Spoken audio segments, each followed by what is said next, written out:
បាទនេះគឺជាសកម្មភាពខ្លះៗរបស់ខ្ញុំបាទក្នុងការថត MV បទរបស់កញ្ញាដាសមាវតី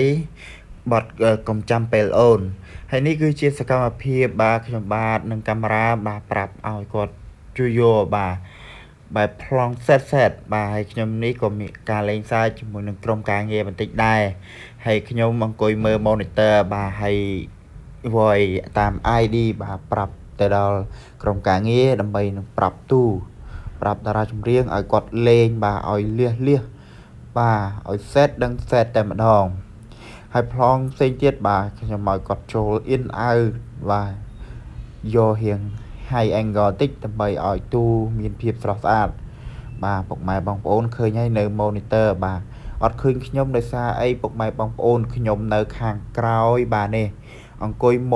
មើល monitor នេះពុកម៉ែបងប្អូនហើយក៏មានក្រុមការងារយើងហើយបន្ទាប់ពីរួចហើយខ្ញុំក៏